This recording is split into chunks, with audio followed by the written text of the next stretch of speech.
উত্তরবঙ্গের দিকে নজর রাখি। নাগারে বৃষ্টিতে বিপর্যস্ত উত্তর। আজ উত্তরের 5 জেলায় অতি ভারী বৃষ্টি, বুধবার পর্যন্ত ভারী বৃষ্টির সম্ভাবনা। পূর্বাভাসে বাড়ছে শঙ্কা।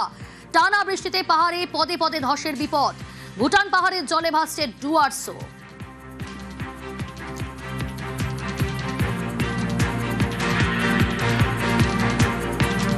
উত্তরবঙ্গের পাশাপাশি নজর এবার দক্ষিণবঙ্গে আজও বিক্ষিপ্ত ঝড় বৃষ্টির সম্ভাবনা। পুরুলিয়া, বাঁকুড়া, পশ্চিম মেদিনীপুর, ঝাড়গ্রামে বৃষ্টি হতে পারে। দুই বর্ধমান, বীরভূম, মুর্শিদাবাদেও 40 থেকে 50 কিলোমিটার বেগে বইতে পারে দমকা হাওয়া। কাল থেকে আরও বাড়বে ঝড় বৃষ্টি হলেও থাকবে অস্বস্তিকর গরম দক্ষিণবঙ্গে।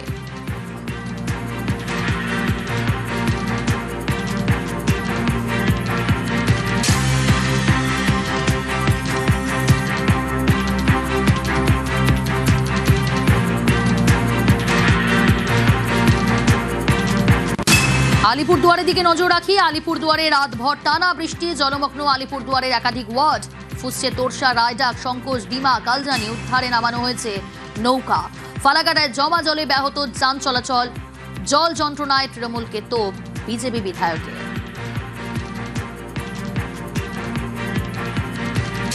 রাজকুমার রয়েছে আমার সঙ্গে, প্রতিনিধি রাজকুমার। যে পরিস্থিতি আমরা দেখতে পাচ্ছি আলিপুরদুয়ারে রাতভর টানা বৃষ্টিতে জলমগ্ন একাধিক ওয়ার্ড। একদমই প্রিয়াঙ্কা, দেখো অত্যন্ত বাজে অবস্থা, ভয়াবহ অবস্থা বললেও কিন্তু কম বলা হবে। তার কারণ হচ্ছে আলিপুরদুয়ার পুরসভার যে 20টি ওয়ার্ডের কিন্তু সর্বত্র কিন্তু জলমগ্ন হয়ে পড়েছে। কোথাও 1 হাঁটু বা কোথাও 1 কোমর জল দাঁড়িয়ে গেছে। এবং যে নিচু এলাকাগুলো, সেই নিচু এলাকাগুলোকে থেকে মানুষদের উদ্ধার করার জন্য নৌকা নামিয়েছে পুরো প্রশাসন। কিন্তু এই ঘটনার জন্য দায়ী কে, তাই নিয়ে কিন্তু চাপানো তো শুরু হয়েছে। দীর্ঘদিন থেকে আলিপুরদুয়ার শহরে মাস্টার প্ল্যান সহ নানান পরিকল্পনার কথা বলা হয়েছে, কিন্তু জলবন্দী দশা কোনোভাবেই কিন্তু কাটানো যায়নি। উল্টো এই জলবন্দী অবস্থা কিন্তু দিন দিন বাড়ছে, ফলে মানুষের মধ্যে ক্ষোভও বাড়ছে। এখন যে পূর্বাভাস রয়েছে, সেই পূর্বাভাস অনুযায়ী যদি আরো বৃষ্টি হয় তাহলে পরিস্থিতি কোন দিকে যায় সেটাই কিন্তু এখন দেখার। প্রিয়াঙ্কা, বেশ রাজকুমার।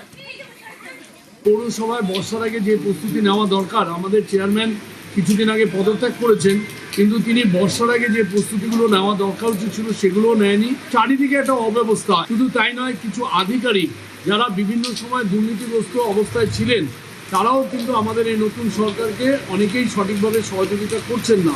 সেই বিষয়টাও আমাদের নজরে রয়েছে। আমরা চেষ্টা করছি সর্বতোভাবে যতটা সম্ভব মানুষকে এই সমস্যা থেকে মুক্ত রাখা যায় বা ভালো রাখা যায়, তার প্রচেষ্টা আমাদের চলছে।